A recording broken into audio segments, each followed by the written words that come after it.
So, Joe, thank you for joining me today. Thanks, gang. Thanks, Jen. Um, can you maybe let's start with, well, I'll get a little overview of what we're going to do today because it's a little different from the other workshops that I've had. So, this is going to be kind of a conversational site view of the venue, the Metro in Chicago. And my goal for this is to pull together kind of all the bits and pieces that we've talked about so far on Concert Business Basics. So, we'll be talking about venue related stuff. We'll talk about who's on the tour crew, what do the deal structure looks like, what are the show expenses looking like. We'll talk about some ticket pricing, some production related stuff, and all of this kind of related to one specific venue so that we can really kind of take all of these different parts and kind of tie them together to see how they all kind of connect. So I have Joe Carcelo from the Metro joining me today. He's a senior talent buyer. And Joe, can you maybe just tell us a little bit about yourself? Yeah. Obviously, you know my name right now, but my name's Joe. I've been the talent buyer at Metro for about 12 years, going on 13 almost. I've been the senior talent buyer for like the last 7 years. Basically, we always have like a junior talent buyer and a senior talent buyer, and I guess it's been a little longer, almost 8 years now. I've been the senior talent buyer. I grew up in the Chicagoland area. Grew up in a town called Villa Park, just straight west of Chicago.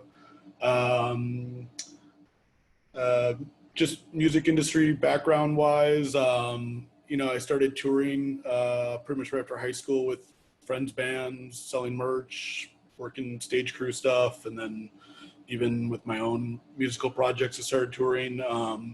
After that, I toured for like 2 years and had an opportunity to kind of go back to school. So I went to Columbia College for about 2 years and then got what I needed and unfortunately did not graduate, but went back on the road.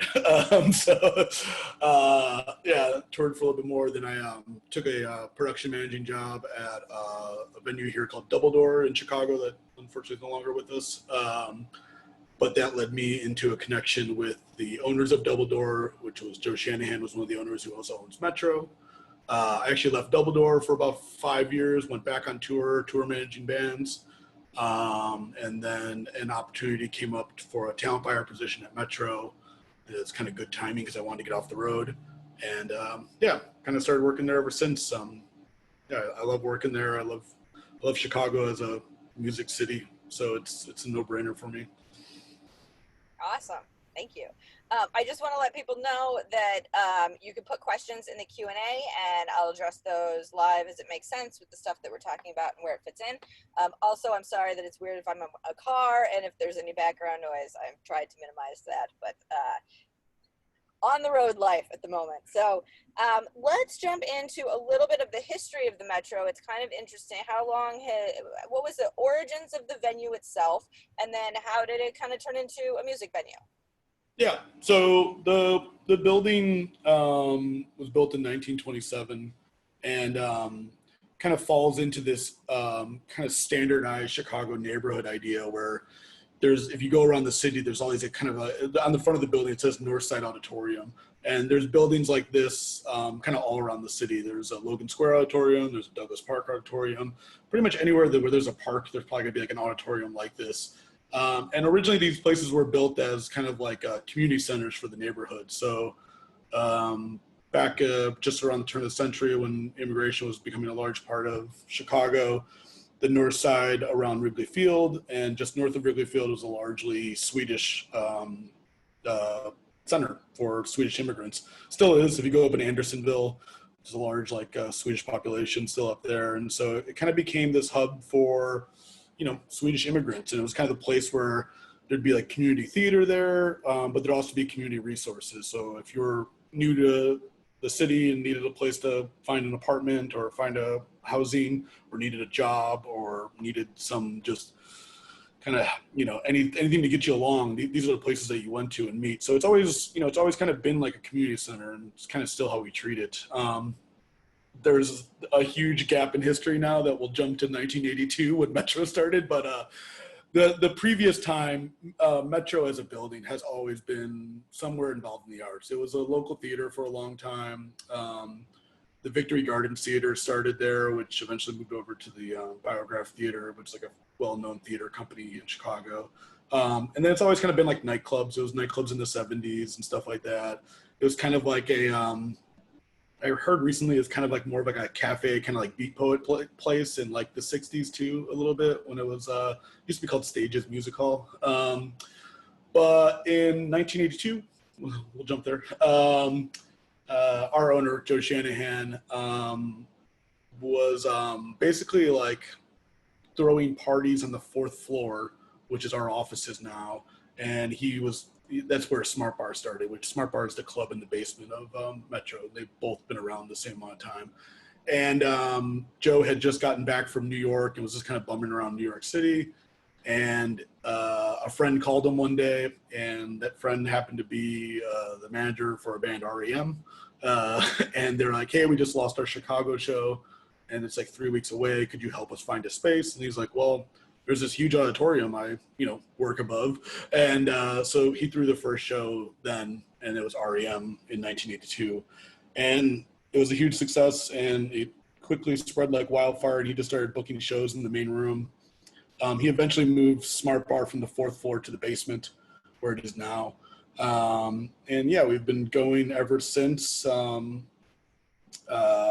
Since then, I mean, obviously, the combination of the alternative music scene of the late 80s and early 90s, and then the, like basically house music exploding in Chicago in the early 80s, kind of what led to like what Metro Smart Bar is now. It's a little bit of like electronic and a little bit of, punk and alt music. So yeah, a little bit of everything. I want to jump in with just a couple of like logistic like facts about the place, since we are not standing in the building. Yeah, totally. So the main room is a proscenium theater stage. It's 1,100 capacity, and what's really interesting about that room is a lot of times a rectangular room would have the stage at the short end of the rectangle. Yeah. And Metro has the stage on the long side of the rectangle, and so that combined with having a balcony that kind of overhangs, just the vibe of the place, you can really have like a range of size of audiences and have it feel really like comfortable and not empty.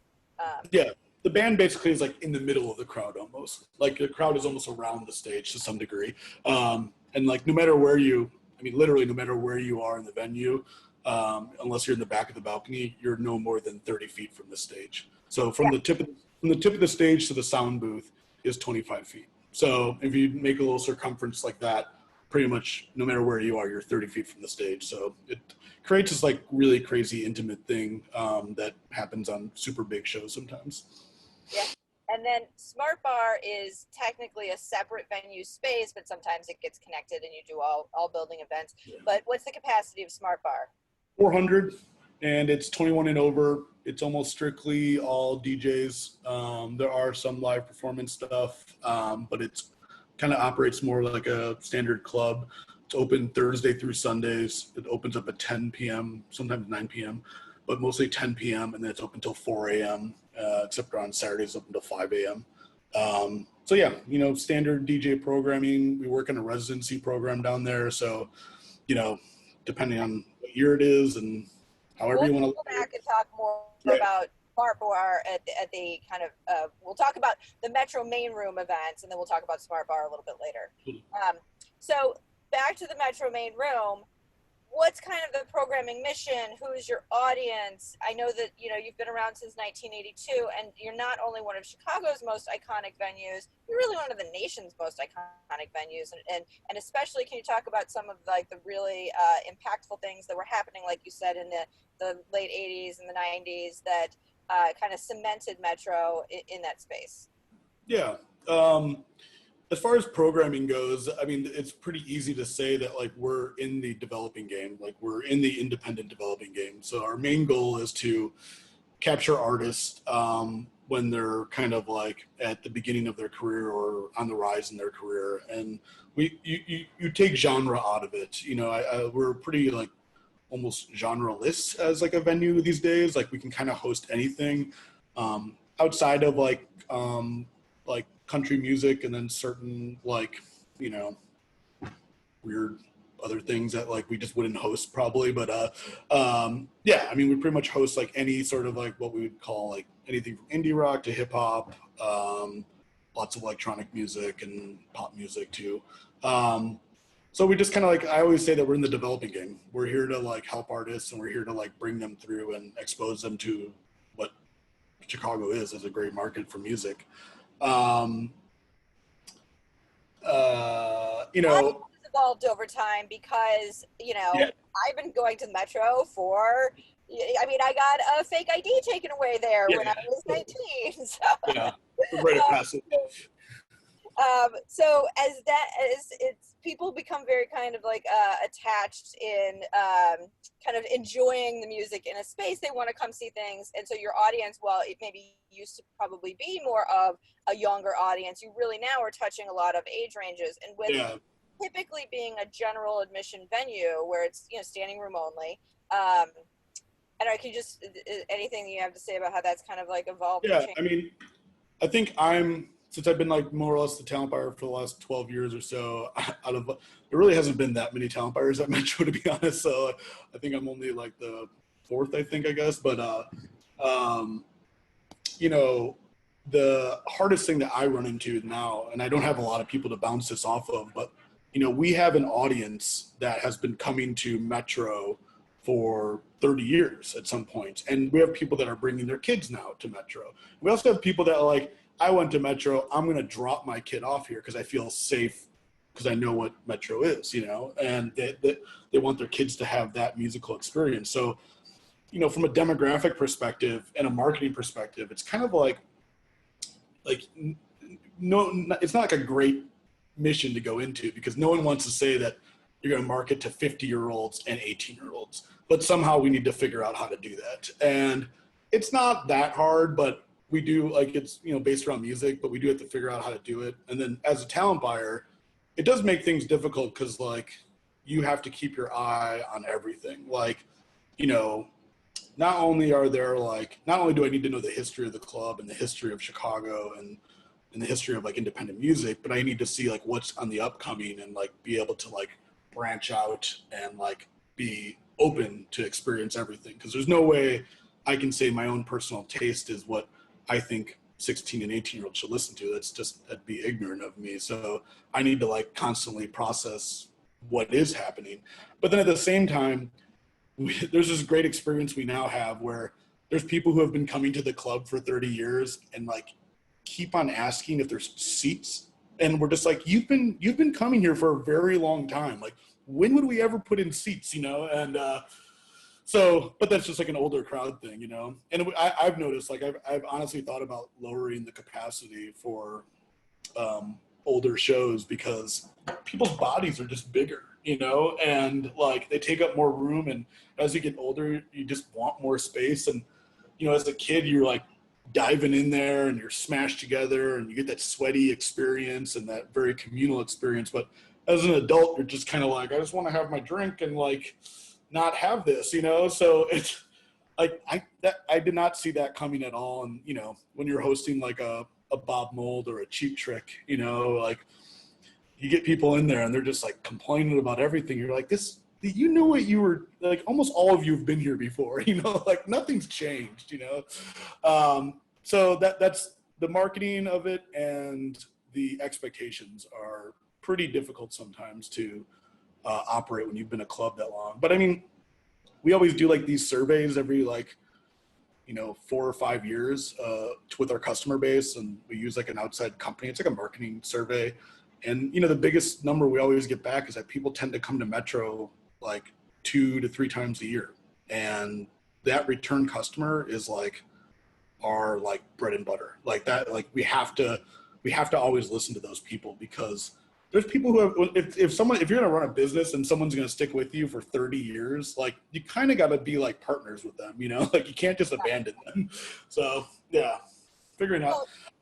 The other side of that is like we've started doing children's programming, which has been like huge. Like we'll do like a Saturday afternoon babies love disco thing where people can bring their kids and let them dance on the floor, and like we have no problem selling that thing out almost every single time because people just want to bring their kids places too. So Well, and I will tell you, as someone that has kids, you don't get to do as much of the going to the metro type of stuff in your life when you have Yeah. children. So if you can combine like a feeling from your past pre-child life with something that your kids like that is a good marriage there.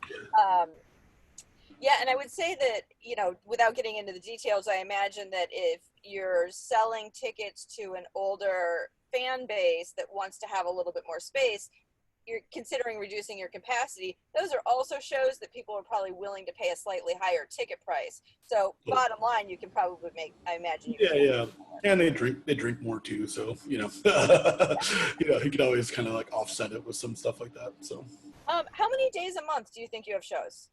Pretending that we were not in the middle of a pandemic and it yeah, was like yeah, in the past normal times. yeah, yeah. It's I always look at it more of like a yearly thing. So it's we typically have like 150 to 200 shows a year, somewhere in there. Um, so monthly, we try to be open. Unlike the busy times a year, we'll try to be open at least 4 days a week. But sometimes that can turn into 7. Sometimes in October you'll do 21 shows in a row. And then in January you'll do 8. So it's touring season is now more. Um, I don't know. Well, I don't know what the word is, but like like in Chicago, it's March through May, and then September through November, and you're basically trying to make almost 80% of your club's revenue in that time. And it sounds crazy, but it's like, yeah, that's what we have to deal with. So we've become like a 6-month city, which is crazy because we're the third largest market in the country, but due to festivals and the combination of people not wanting to come to the Midwest in the summer or in the winter, and then just summer times here are tough for indoor shows just because no one wants to be inside. But And then the it, festival radius clauses affect when those bands that are playing the festivals can play a different show in that city. So Chicago has so many festivals that yeah, really impacts the Chicago market more so than if you were in, I don't know, some other place. yeah. I mean, I don't. When we come out of this, it's going to be really interesting because obviously some of these festivals aren't going to be there anymore, and Yeah. people are going to have to make money somehow. So I wonder if some new months are going to open up to us somehow. So Yeah. we'll Okay, so can you just maybe give us a general range of ticket prices that we might see? Yeah, I mean, for the longest time, Metro was stuck in that 15 to 25 dollar ticket, and now we're probably closer to somewhere between 20 and up to 35, sometimes even 40. I typically don't really go above 40 on shows unless it's a really special occasion. But yeah, that 20 to kind of like $35 range. On the low end, shows are going to be about $20, and then on the high end, 35. And then we don't really have any like upsells. Like we sell tables every now and then. There's 10 tables in the club in the balcony, but they're sometimes it's more hassle than it's worth really at that point. Speaking of special shows, what are some maybe notable? A lot of times, bands will come do underplays at the Metro when they could be playing an arena, and they want to do like a really small, intimate club experience because it's such a special place and is maybe part of their history as a band. What are some of Yeah, those posted? I mean, and I think I missed this part of the question too when you asked it before about like kind of notable shows. Like the good thing about being a club for almost 40 years is we have this great history with some amazing artists that constantly are coming back to us. I mean, obviously in the early 90s, we, had a couple early Nirvana shows that were pretty unforgettable. And it started out our relationship with Dave Grohl pretty early on. And, we hosted, I don't know, 4 or 5 Foo Fighter shows and even the past like 7 years, I think. So whenever they have ideas, they kind of come to us and want to try something. And then obviously, like with Lollapalooza, we do these kind of crazy underplays, and whether it's Arcade Fire or Blink 182, or I mean, Metro was also kind of well known for being a haven where Prince would stop in the '90s. So Prince would go and play like Chicago Theater or Allstate, and since Metro can stay open till 5 in the morning, he would come and have his band set up and start playing at 1 a.m. and then play till 5 a.m. He'd play like 3-4 hours long. Oh my It's God, that's crazy! I didn't know that. I wish that you know, he was still with us and I could experience some of those, but those were some great ones. But yeah, I mean, um, outside of that, you know, we always kind of you know, when Metro celebrates anniversaries, we always kind of do kind of like really big underplays, and whether, you know, kind of like Midwest heroes that Cheap Trick are, um, you know, to us, to me, like it's a great thing to experience a band like that, you know, like that was like the biggest band in the world at one point in time, you know, and uh, yeah, I think stuff like that, and God, I'm like drawing so many dumb blanks right now. Oh, no, no, no, no. That like I think that that gives like a really good, you know, some examples and a picture of kind of the type, the range and type of stuff. I mean, I've been to the Metro because my husband was a drummer, and there was like 10, 20 people at that show. I've been there for a girls rock Chicago like camp. I've Yeah, been there for everything under the sun, work related. When I was a talent buyer at Jam, like just and going to hang out at a whole wide range of shows and seeing like just really cool, you know, normal things that are coming through, but also a lot of some of those underplays. And yeah, I mean, it's the one venue that I have been to on such a range of occasions and yeah. reasons.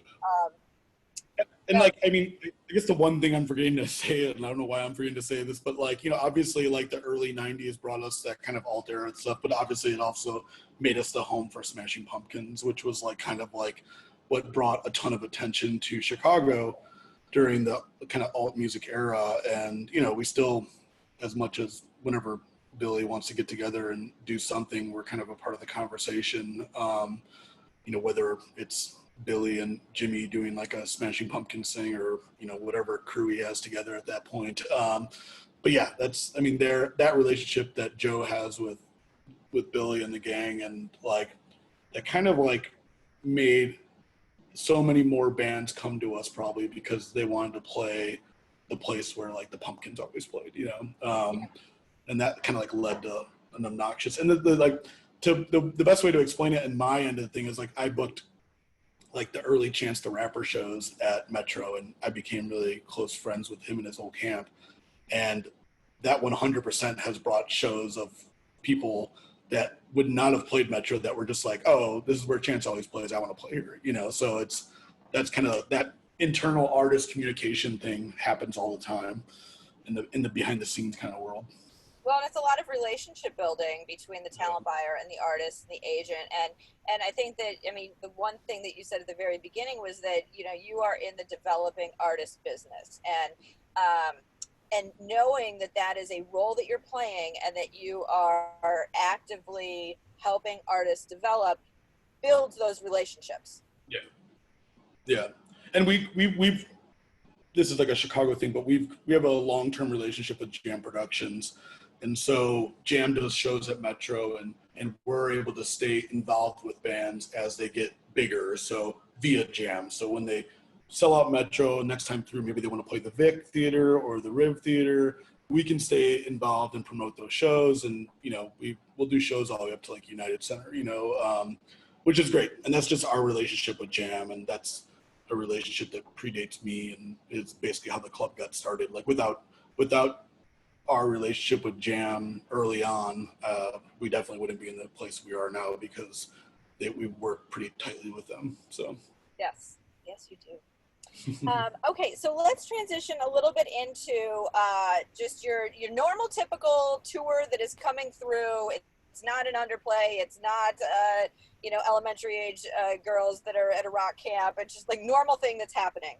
Um, who are you kind of seeing on? Let's talk about the crew that is coming. So are they on a bus? Are they in a van? Who's on their crew, at what type of stuff are they bringing with them, like what's the norm? yeah, so typically, you know, where we are now at Metro, or where we were, you know, we're mainly seeing buses and like Sprinter vans, or like 15 passenger vans with a trailer even. And what you're seeing with like a normal kind of crew situation is that you probably have a tour manager who's probably also doing sound, like a front of house engineer. but more or less like interchangeable. And then you'll probably have some sort of like stage tech, somebody that's like helping with like guitars or drum setup. And then you maybe have like a lighting person that is traveling with the band, assuming that you're carrying some of your own lights. And then you'll probably have like a merch person. Those last two things are probably just dictated about how big or how successful the tour is. So a lot of people carry merch people with them because it's a pretty important part of the income of the tour.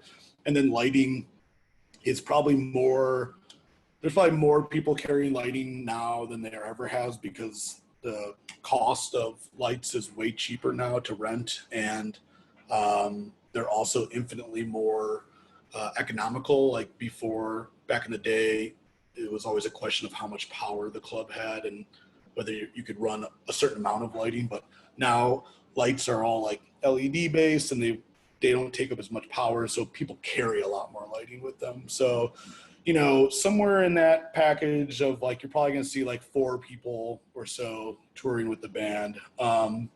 Tour managing has like totally changed in the past couple of years, because when you work with agencies now, agencies almost like settle the shows to some degree. So sometimes tour managers like are very just like literally just managing the tour, but not really doing like accounting stuff anymore, which is like, when I was a tour manager, like if you could have took that off my plate, I would have been a very happy person to not have to do payroll and stuff like that.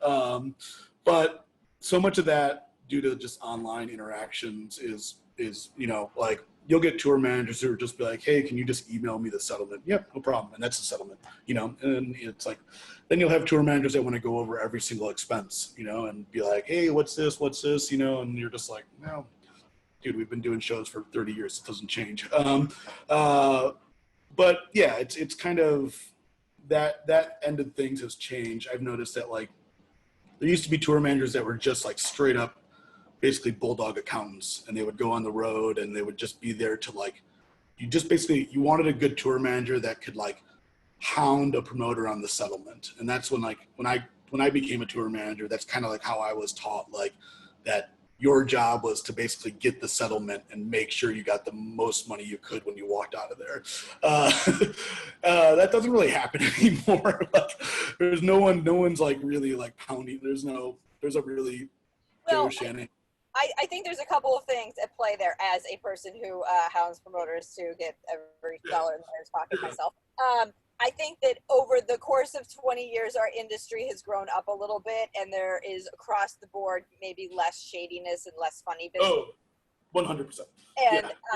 so there, and then also the respectability of established promoters and established venues, I know as a tour accountant, very much affects how I'm going to be interacting with that settlement. You're the Metro, you've been around for 30 years. Like, you are not going to be screwing over artists every night and still be in business. Yeah. So I think that part of that is probably inherent to where you are at. I mean, I know that if I'm settling with, there are certain independent promoters across the country that I am certainly I have a more fine-tooth comb out with them. Yes. Yeah. So, okay, we talked about kind of who's on the bus, what are they doing, who's arriving. Let's talk about what you have. So the production that you have in the venue, and then your day of show staff. Yeah. So Metro, you know, is a unique venue, just not only for the size and the building that it's in, but you know, we have stairs. We have a lot of stairs. There's no elevator. On the second floor. Yeah, we're on the venue's on the second floor. So there's no elevator. I mean, there is an elevator in the building, but it's a passenger elevator, and it doesn't actually stop on the second floor. It actually only goes to the fourth floor. So we kind of have like a standard 3 stagehand plus stage manager stage crew, and then we have a monitor engineer, a front of house engineer, a lighting engineer, and then a production manager and a hospitality person. So starting from the production manager down, production manager is advancing the shows and is your main conduit between the tour and the venue. And then it's the production manager's job to kind of get the information from the tour and get it to our team. So they'll determine when load-in is and like what is needed and what isn't needed and what's coming in, basically. And then pretty much all those people I just named are almost at every single show. The only thing that differs is sometimes we have less stagehands or more stagehands, depending on what the tour is asking for. So sometimes, it could be like a pretty light show and we only have like 2 stagehands. We'll always have a stage manager, but sometimes that person operates as a stagehand more or less. But then there's some shows that come in with like a semi and we need 10 stagehands, and they're 16-hour days. And where we are now as a venue, we tend to do like way bigger productions than we've ever done. So we actually have a lot more stagehands than we've ever really had, which is great because it typically means that everyone's working. So I'm pretty happy about that. But yeah, it's, that stagehand number is probably the only variable. And then the amount of time you work. So Metro as a venue, we're a non-union venue. We work on like what is called, like we work on 10-hour days. And in that 10-hour days, there's basically like a dinner and like kind of a secondary break kind of thing. So when you work over 10 hours, you throw another meal in. And if you go over 12, you got to do 3 meals. We don't have any catering at Metro. So we actually don't even have any like kitchens or anything like that. So everything's brought in. And most time with bands, and I'm sure we'll talk about this too, but hospitality stuff is just all buyouts. But for our stage crew, we just like order in food and stuff like that. But once you go over 10 hours, you're basically talking about, it's kind of equal to time and a half once you go past that. So if people want to do those longer days, we all have to agree on those budgets because we're going to go over budget. And sometimes the show is making enough money to where it's basically the band's money. So it's coming out of their pocket. And when it's not making enough money, the band's got the straight pay for it, any overtime. So you touched on so the production that you have in house. You have sound that's there all the time, so nobody's bringing in any sound. Yeah, not really. Lights, you have some lights? Yeah, we have like we've updated the lighting package actually pretty recently. We have a pretty nice like house package. Nothing's floor mounted, everything's flown. Metro's kind of a unique venue and there's no downstage truss. So there's no like overhead lighting. It's all like either behind you or way out in front of you. So a lot of people bring in like floor package lighting. We don't have a lot of places to rig. So everything that comes in pretty much has to live on the floor.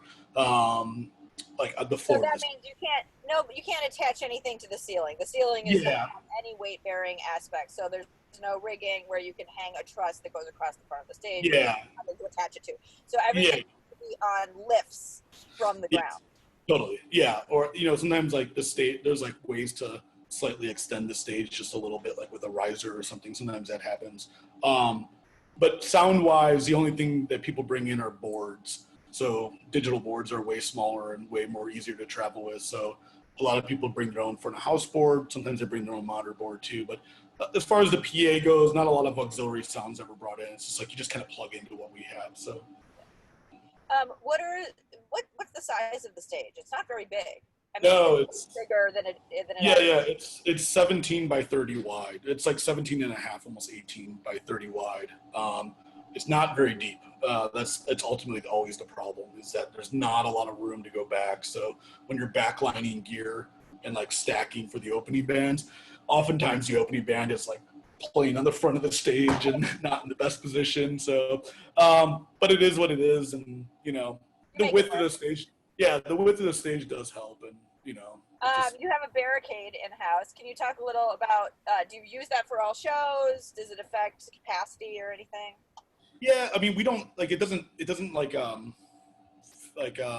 accounting wise, it doesn't affect capacity. It definitely affects capacity because it's taking out a whole row of people. And I personally, if we have the choice, we won't put the barricade up, but basically the way we dictate it as, if it's an all ages show, the barricade's always up.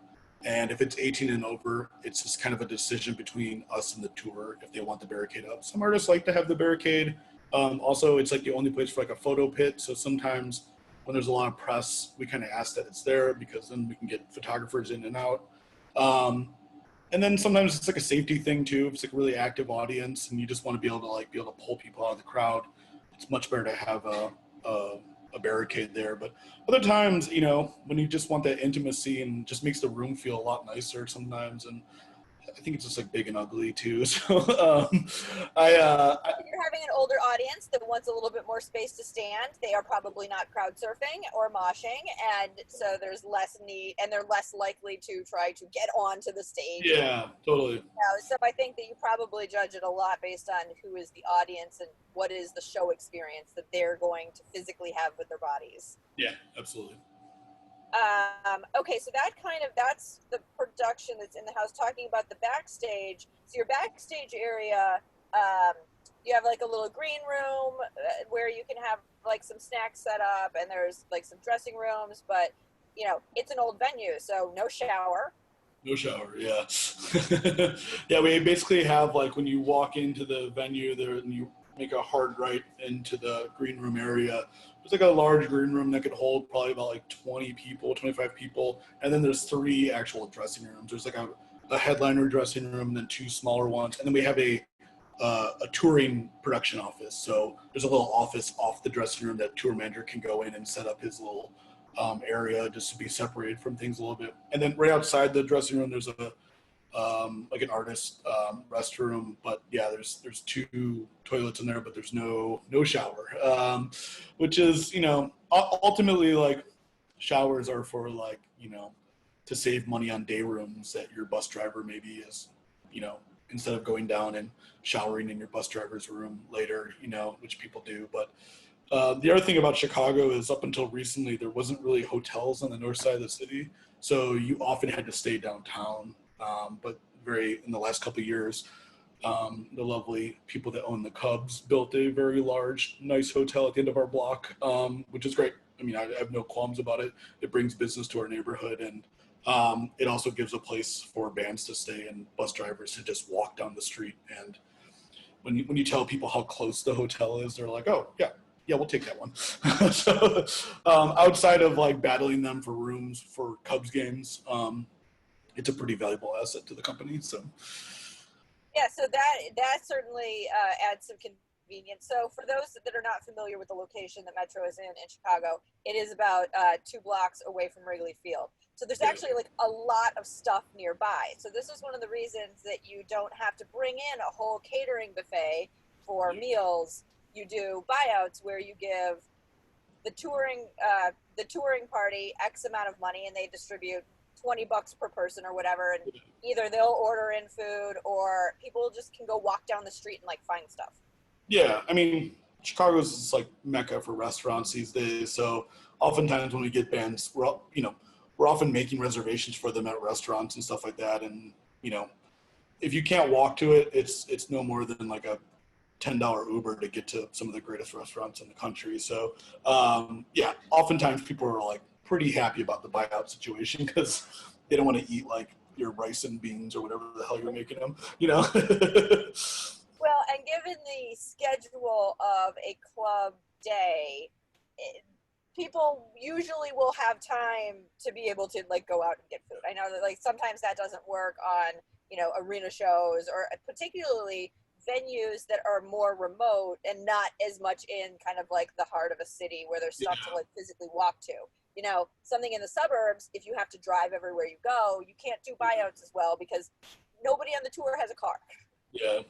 I mean, also it's also just from being on tour, it's a great time to get away from everybody. Yeah. Like, oftentimes you just want to go eat dinner by yourself or with whoever your buddy is on the tour, but like, just like you want to get away from the band or the band wants to get away from each other, and so you just like it's amazing. Like right after sound check, everyone just kind of scatters. Like everyone gets out. Just like no one's left, and you just kind of run away from each other. Like, and I'm glad you mentioned like the arena thing because like I've done some arena tours, and the monotony of that is just like being in that building all day long, having nowhere to go but your bus. Oh, and like you don't go outside. Like there's not windows. Like I mean, it is Groundhog Day, but like I mean, it should be boring. That's that's a good thing, but it is boring, and I don't think that people realize how boring working on tours. Especially when you're the opening band on an arena tour, like you got to get there early, and then you're just sitting around forever, and you're just like there's nothing to do, and whenever I've done those kind of tours, the biggest band dramas have always happened in those tours because band members just get bored and start pecking at each other, and like it inevitably, like I have to put out some huge fire on those kind of things, and you're just like, wow, we're getting paid a lot of money to do nothing. Just everyone chill out. Oh, the challenges of road life. Yeah. Okay, so I want to talk just for a second. We've kind of talked about who you have on site and the things that you're providing to tours that are coming in. So typically, the deal structure that you're going to have with artists for the headliner would be a promoter profit deal. Is that right? Yeah, totally. And support acts would usually get a flat fee. Yeah, whatever's cut out for them. Yeah. So what are some of the other, you mentioned stagehands already, but what are some of the other line items that we would typically see as show expenses? Yeah, so we have like our own security staff. We don't use like a third party at all. So we have like a head of security. We hire constantly hire people. So security staff is kind of like a variable number in there. We kind of put a line item in the offer for like, this is how much it's going to cost, but actually the settlement isn't until the invoice comes in that night. And honestly, from night to night, the security budget doesn't really change, but sometimes shows are longer. And like, if you have like just a longer show, like our security's paid hourly, so it's just going to cost a little bit more.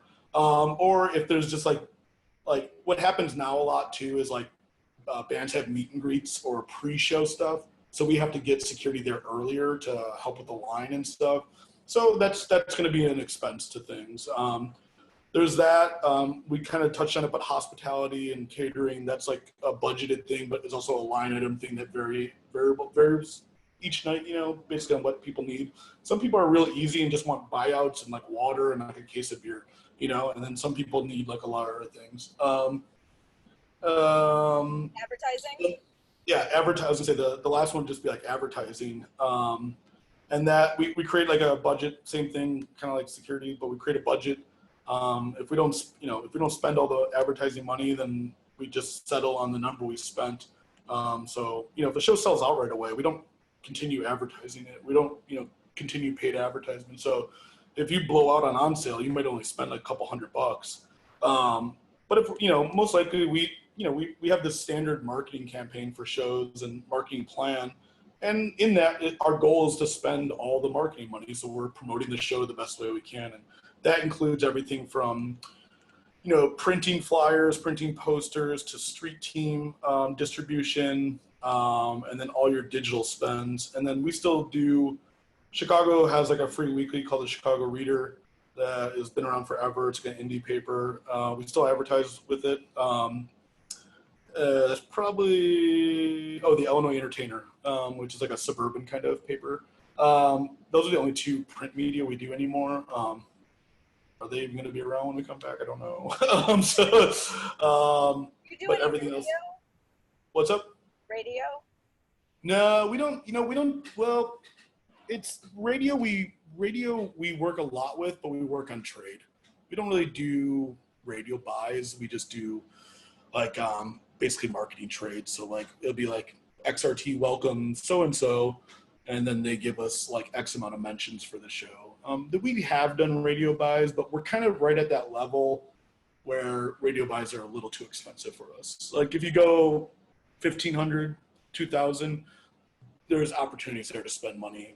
But with our marketing budget, if we did like a radio buy, it would be probably almost 75% of the budget. So we don't really, it's not so much, but we have great relationships with the radio here in town. So we just do like what we call trades. So Right. Where they'll give away tickets to your show, and they've gotten the tickets for free, and then you're getting the airtime for free. That they are doing that contest or whatever. Yeah, and there's like, you make proposals and send them to each other. They're really kind of standard, and there's just the idea is that X amount of tickets equals X amount of mentions and giveaways. So it's all kind of like, there is like a math behind it, but you know, it's not that hard. And then how about, do you have general liability insurance and license fees, or do you just we all into like a house package? Yeah, kind of. We do like standard insurance costs. We don't do like a per head insurance cost that some people always want to do, but we just don't do it.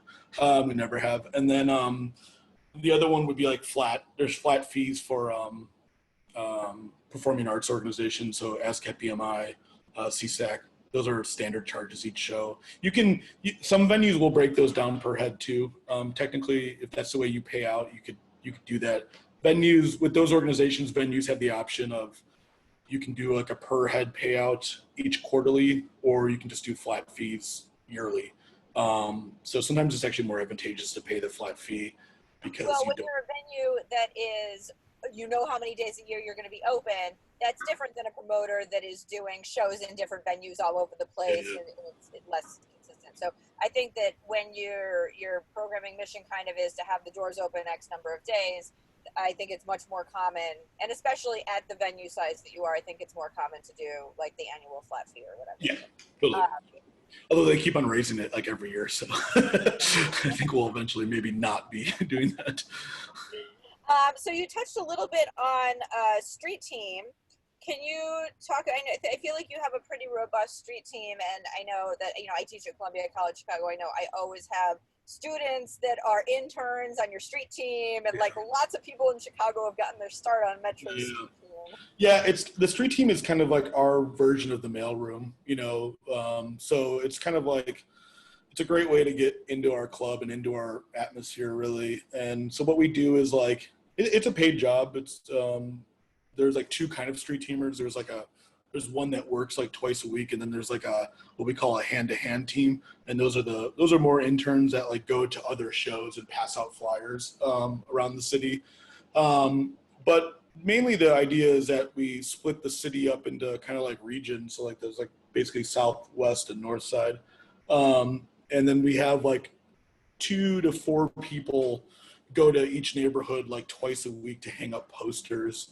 And then also like it's not just like poster hanging and flyer passing out. We also like empower our street team to kind of become like ambassadors for the club. So it's really important that they go in and talk to the businesses and be like, hey, I'm from Metro, blah, blah, blah. We got some cool shows coming up. And then like we'll offer them, I always empower our street team to give away tickets and just be like, yeah, if there's a business that you really like, and just be like, give them some tickets. And if they want to do a giveaway, they can. If they just want to bring their staff up to a show, that's even better. Like I don't care how they do it, but it's kind of like our way to like get into the neighborhoods of Chicago. Chicago is very geographically split up into these small neighborhoods. And it's important that you kind of service all of them in some way or another, because even with Metro, just such a wide range of music that we need to get the word out. And it's not like, typically in the past, you maybe just went to colleges around and you tried to flyer colleges, but it's way bigger than that now. And then I think people are always asked, like, is flyering worth it anymore? Like, do people care about posters? And I was like, well, I don't know. Like, it's not for me to tell, but I know that when I'm standing at a coffee shop and I look up and see a schedule for a local venue, I look at it.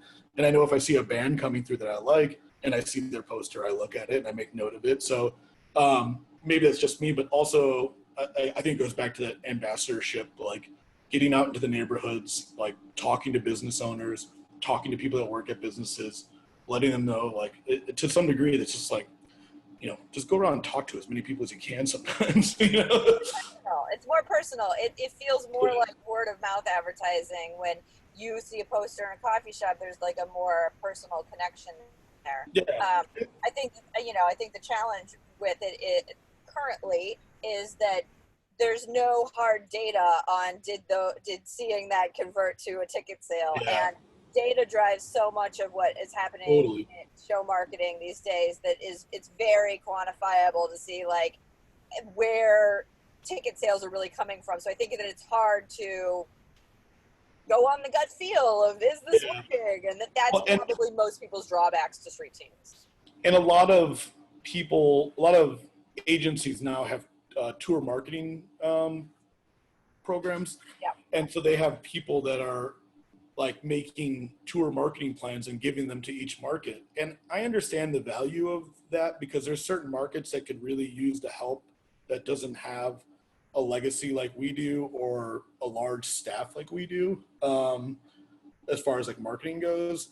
But there's nothing worse than like somebody in New York or LA telling me how to promote our shows in Chicago, and they will like literally say like, can you not spend any money on street teaming? Can you not spend any money on print? And I'm like, I understand what they're getting at. Like they want us to spend money at Facebook and digital ads. Like I totally understand the value of those, because that's how they go back to their client and say, look what we did. Look, this is how we sold tickets for your show. But like as a promoter, and how we promote shows is by being an active member of the community, and putting stuff on Facebook and putting Google ads out there does not connect us with the community. It makes us a billboard in the community, but the way we promote shows is by being an active member in the community. And that is like, I don't care what market you're in, that you need to like be that, you know, like you can't just say like, I'm doing this show, you should come.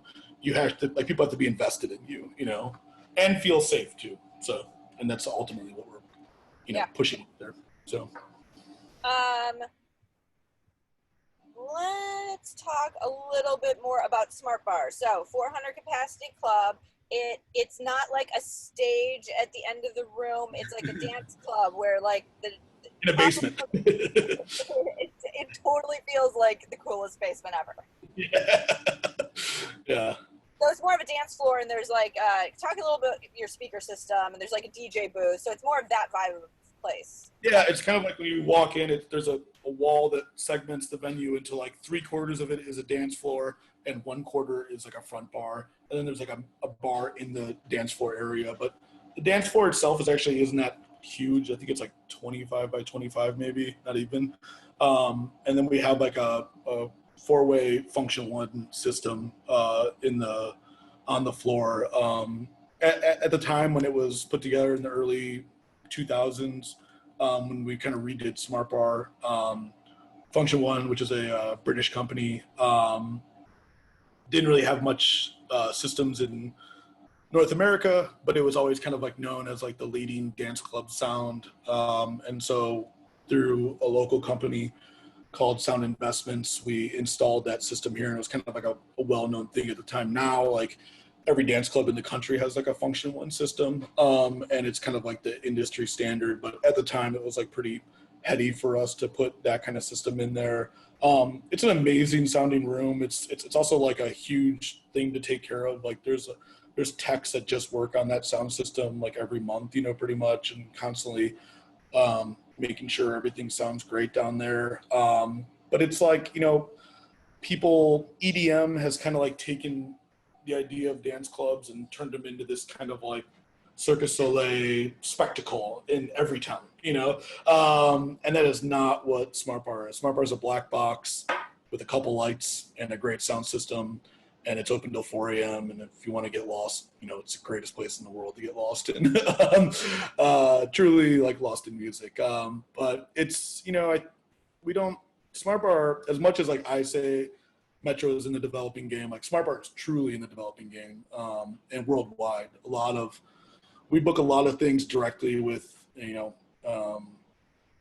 international agents and international managers to bring artists over. And, we're constantly bringing in artists from Europe and the UK. And it's always been this, as far as the Midwest goes and even North America, like if you're coming over for the first time, you're probably going to play Smart Bar. If you're a techno or house artist, it's pretty much like a mecca for people. And, some of our residents have been, whether it was Frankie Knuckles, who basically invented house music, or, even today with Derek Carter, who's kind of like, the grandson of house music at this point. But he's, my view of the greatest DJ in the world. But some of the biggest DJs, like, everyone from Diplo to Cascade to, I don't know, you name it, they've been through Smart Bar. But Smart Bar, like, is, does not play to trends at all. So it's a heavily curated thing. And we always have a Smart Bar talent buyer too. So like I'm the senior talent buyer of like the building more or less, but then we have like a Smart Bar talent buyer that kind of books all the stuff for Smart Bar. I book some things down there too, but we work pretty close in contact together. Yeah, and it's a pretty unique place. The residency program, because it's not that the people are living there, but they are appearing periodically. Talk a little bit about that. So there, like it's a European idea that like clubs in the UK and Europe would create residents, and the idea is that like your club is known to have this DJ basically.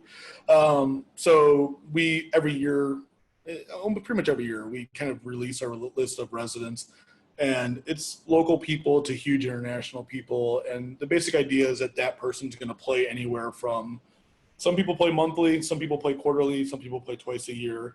But as a resident, it's kind of like their night. So they kind of curate the bill a little bit. We help them scope things a lot around, or if they have an idea for a special night, we'll kind of help them with that too. But it's kind of like taking an artist, you know, and like not only just giving them one chance at your club, but saying like, we're going to commit to 6 nights with you throughout the whole year in advance. And we're going to build on each night with you and help you build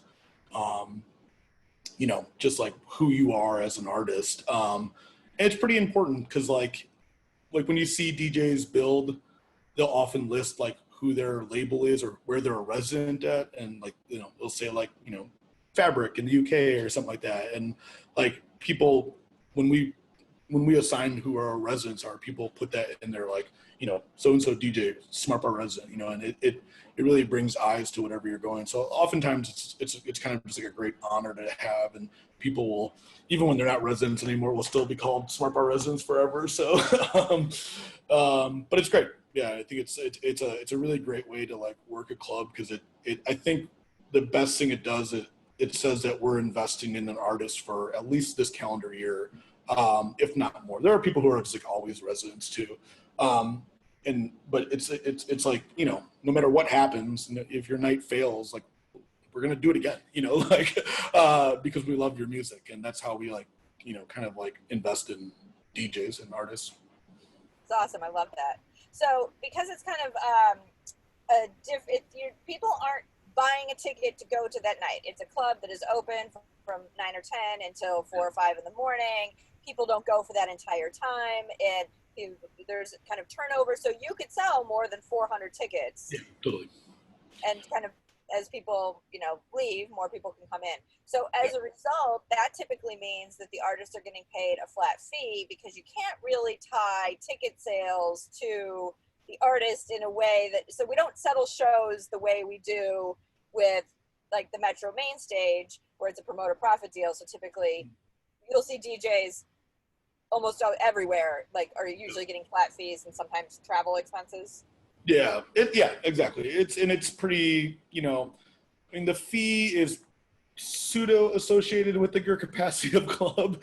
Like sometimes you get people that are like, oh, we need X amount of money, and then our quick response is like, we are a 400 capacity club. Even if we double the door, we still are going to lose money on this show at the door. So like we do have to have like some sort of like understanding of the capacity, but yeah, like it's You know not what unusual. revenue you're potentially taking in. So whatever flat fee you're offering is going to be based on what your revenue potential is, and how you think that artist is going to draw, and approximately like, you know, what's the ticket price like for Smart Bar? Smart Bar is almost always $12 in advance, 15 at the door, and then $20 after midnight. It's pretty much, we try to keep it almost standard. There's shows that there'll be like a huge DJ and it'll go up to like 20, $25, but it's almost exclusively all the same. We do like we have like a Smart Bar like black card that like we sell, that people can buy. It's like I don't even know how much we charge for it. It's like $100, $150. It basically gets you into like Smart Bar whenever. And there's like, most of our regulars have it at this point, and they just like re-up their fee because they come to the club so often. So, and we have like an email list that's like just black card people, and we invite them to special events and stuff like that. And it's really just like friends of the club. It's just a way of like pointing out like, oh, you come here 8 times a month, you know? Yeah, totally. And yeah, I think it's really important for us that Smart Bar is like the every person club, you know, like there's no VIP space in Smart Bar. There's no bottle service in Smart Bar. We try to Dress code. yeah, there's no dress codes. We try to discourage like even people using their phones as much as possible. You'll see signs up that say like no pictures on the dance floor, and we try to like keep everything pretty like if you're coming to Smart Bar, we always feel like you're coming there for a reason, and it's because you want this great experience, and it's pretty important that we keep it that way too. So I think sometimes people are intimidated by dance clubs, and I understand why when you go to certain clubs. But when you go to, I can only encourage people more to go to a club like Smart Bar, and like it's a great experience because there's no pressures to be, you know, there's no person hiding in some corner or anything like that. It's just everyone's there for the music and everyone's there for the camaraderie of sorts. And yeah, it's crazy how many times we get people coming in that they're like, "Can I buy a bottle?" And we're just like, "You mean you could, but no, we're not going to give it to you." Yeah, it really is. I mean, it's a really unique, special place. I love it. Let's talk a little bit about, I mean, unfortunately, we're in the midst of a pandemic still, and that has severely affected the live event industry, particularly venues, which their whole business is having people come to them and gather in large groups. So, how you doing? Yeah, I mean, it's mind-boggling that we're in this situation. And if you would have asked me in March when this first all happened, that we'd be in August and still not have a site for the end of this, I couldn't have even guessed it. And it's been it's been a roller coaster, man. I will just say it's like, if you're in this business and you do like a position like I do, or like many of us do, it is not natural for us to be home, and we turned into these caged animals sometimes. And like I do my online teletherapy just like this, like once a week, and I talk to my therapist, and I have to figure out these new routines. And it's you realize that maybe like a therapist always tells you that it's like unhealthy to define your life by your job, and I am the most unhealthy person when it comes to that. So it's been really, It's really, our industry because we're really passionate about the yeah, things that we're working on, and it's different yeah, than going into an office or punching a clock somewhere. I mean, we're doing things that are related to what we really love the end product of, and it yeah, becomes very intertwined in all aspects of our lives, and it is yeah, really hard yeah. that's And honestly, for me, it's always been like at this level, like the money's not crazy. And so like if you're not in this for like the love of the game, like it's an unrewarding gig. And I have colleagues that we've all been talking about how brutally unrewarding this job is without shows, because you're just emailing people and phone calls and Zoom calls, and it's like we do all of this to put on a show, to like the promote payoff of something, like being the in the payoff. room. Yeah. Yeah, it's like literally you like Friday hits and you're just like, oh, what did I do all week? Like this sucks, like I did not get in this business to email people all day and go home, I uh, know. But you know what? Metro is pretty active in some local organizations and some national organizations to save our stages and stuff. You want to yeah, talk a little bit about those yeah. things? So locally, right when this all, well, actually before this all started, due to some other local government issues, we started the Chicago Independent Venue League, which is called Civil. And that's just all the independent venues in Chicago have come together to have a voice in local government. It's pretty simple, but we actually had that established before the quarantine and pandemic started, which we're super thankful for because it already gave us a way to communicate with all the venue owners, and be on the same page. And then nationally, when the pandemic kicked in, the National Independent Venue League Association started. The National Independent Venue Association. Sorry, I added the word league in there. So NIVA, and that was kind of started by Dana Frank up at First Avenue and a couple of our big venue owners. It's now, I think, close to 2,000 venues across the nation. We have a major lobbyist firm working with us in DC, and it's been, I think, one of the most, perhaps the only, like one of the few positives I will say out of any of this happened is the formation of these two organizations.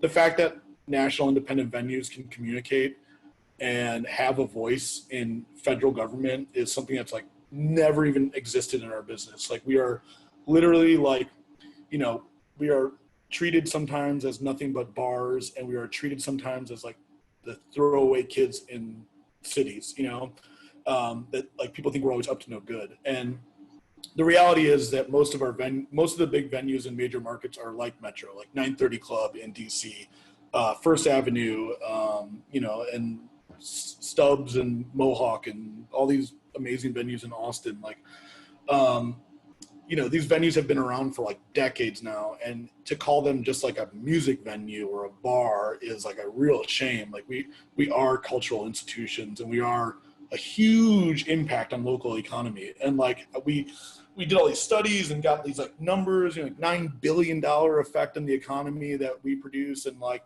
that those numbers and those things like made people listen to us. And it's been really effective. I've been more involved in politics than I ever really wanted to the past 3-4 months. And I call my local senator's office. I called Dick Durbin's office. I called Tammy Duckworth's office. I called Chuy Garcia, you know, and politics sucks. But, but I will say that once you tell the story of like the venue, and I think a lot of venues have great stories too, like it's amazing that it kind of like crosses partisan lines pretty quickly because people are music fans, you know. And you know, I hate to say stuff like it doesn't matter if you're Republican or Democrat, but like I've been amazed at the people we've connected with who I thought like, dude, there's no way these people are going to talk to like a bleeding blue liberal Chicagoan, you know, like myself. But you know, they'll listen to us, and then like all of a sudden you mention something and they're like, oh, they're like, you know, they're like, I love, they mention some like, you know, Counting Crows or something, and you're like, I love Counting Crows, like just whatever they say, you say I love it too.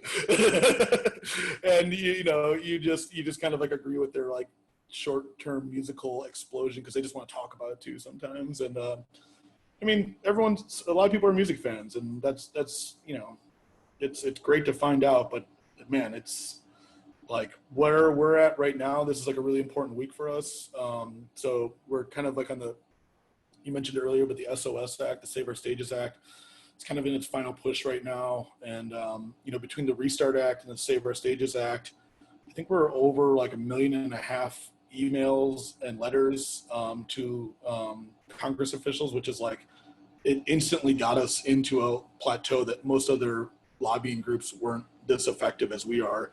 So people are listening to us, which is great. Now it's just a matter of getting Congress to act on it. And just to let everyone know, like what we're asking for is, in most markets, we're all closed, and we're closed because the government has asked us to close. So what we're trying to do now is fund ourselves till like at least the end of the year. And that's what we're looking at. Not asking for much, you know, what's being proposed is basically 45% of your gross of 2019, which would help most of us carry out our expenses. I mean, you know, Metro is fortunate enough to like, you know, own the building we have, which is a very great position as a promoter and, you know, buyer. But it's still almost 100-year-old building, and we have to take care of it, and we have licenses to pay, and we pay all our staff's insurance right now, and there's a lot of bills every month, you know, and it gets scarier and scarier every month. But hopefully the government can act here pretty quickly, because it seems like everyone wants to help, to be honest.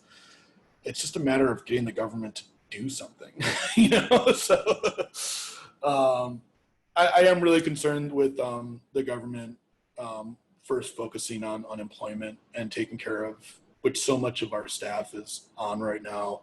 And you know, we can last a little bit longer, but people that are our staff, our bar staff, all around the city, all around the country, losing this money right now, this $600 and this being negotiated, like we've been fighting for that really hard, because we can't open a venue if we don't have any staff. And if they all have to go to different industries, which we're already losing a large amount of people right now. The music industry has lost a wealth of talent. That's the big secret that no one's talking about right now. There are people that have left this industry that won't come back, whether they've gone to the tech world or education or whatever. Like this whole thing has like rocked people, and I totally understand, you know, like, I don't know. I don't want this ever to happen again. So Well, I think Metro is in a fortunate position, as far as fortunate positions can be, that you you did things financially responsibly over the years, and I think that Yeah, other venues may have not made those same responsible financial choices yeah, and are hurting significantly more even. But yeah. yeah, I mean, Don't obviously, touch that ticket money is what we're saying. We talked about this in another Zoom that me and Jen did with one of our classes, but yeah, like just as a standard policy, even before all this happened, Metro, if we postpone a show, you can always get a refund for it up until the show happens. That's always been our policy, and I didn't even know that people changed their policy. And we got all these calls of like, oh, are you guys not giving refunds? We're like, of course we'll give you a refund. We're changing the date of the show. And they're just like, oh. And like people are ready to yell at us. And I was just like, wait, are people not giving refunds? And they're like, yeah, there's like Ticketmaster changed their fucking website. Like it's just like, that's a big thing. And that's, man, that's like a best practice. Like, I guess what we're talking about is that when you sell tickets to a show, when with a ticketing company, you can get access to that money before the show happens. But if you're smart and run like a solid business, don't touch that money until after the show happens, because then you're kind of like in a better loop of funding your company. What we're finding out is that that's not the case with a lot of promoters. So it's a tough position, man. Like I feel bad for people who are like, have ticket companies knocking on their door, because they took, X amount of money out and to fund their company. And, I don't really know how to deal with that problem, but I would say moving forward, like people should probably really evaluate that practice because it is not healthy for anybody. So, yeah. Well, I think when we get out of this, everybody, both personally and businesses, will probably reevaluate some things about their financial lives, and probably make some different choices whenever possible to be able to be better prepared should another. I think we're all going to live the rest of our lives going, something like this could happen again. oh God, yeah. I mean, as a person who worked through 9/11, I thought I was literally packing a van in Chicago, scheduled to drive to Philly straight through the day on 9/11. And I just remember getting a call from all these promoters being like, don't come to the East Coast. And I was like, oh man, this is bad. And then it was bad. It was like, it took us 2 to 3 months to even get back on the road again. And the way it came back though was great. Like it felt so positive. Like when touring started happening again after 9/11, this is a whole different beast. Like I don't know. Like it feels so much scarier. And even 2008 when the stock market crashed and like the the whole gig economy took a real hit. We made it through it, and we're literally going to see. Through this too. Yeah, I mean, we're going to make it through this too, but like, there is a good chunk of people that are it's really tough on right now, and are having to make really difficult decisions in the next. And literally we're talking about the next week or two. So it's if you have a local venue that you support, if you can support them, at least just go say hi to them or something. Go check in on your local talent buyer, because make sure they're not on the ledge of something, because we're all kind of going crazy. But yeah, it's hard. Yeah. Well, we've kind of covered everything that I wanted to cover today. I hate ending on a bummer note, but that's the Yeah, reality of our it's the world reality of right now. And so, I mean, thank you so much for all of your it. time and expertise and all you're doing to help get, like, your employees and the venues taken care of, and all that, the political work that you were not expecting to spending your time doing. Yeah. It's really And valuable. maybe one thing to end on like a solid positive note for me, I will say that like we all do have this time to like more like self-reflect on ourselves, but not only as like people, but as an industry. There's an amazing movement, social movement that's happening in the country right now with Black Lives Matters. And I know as a company, it's been great for us to like not have to do shows and actually like sit back and like evaluate where we sit in a community and how we can actually help. um, if you feel lost right now in your career, I would say put some effort into your own community and figure out things and way to help, because ultimately that's all we are. And like it's crappy that we're going through all this, but I do think that there's some positives that we can focus on changing, like real change, to our society. So that is an excellent good note to end on. Thank you for yeah, that suggestion and excellent advice. And thank you for being with us today. I really yeah, appreciate this is great, guys. Thanks. it. All right. Well, have a good weekend. Hope it feels weekendy. Oh God, weekend summer, I guess. All right. We will talk again soon. Take care, Joe. Thanks, guys. See you later.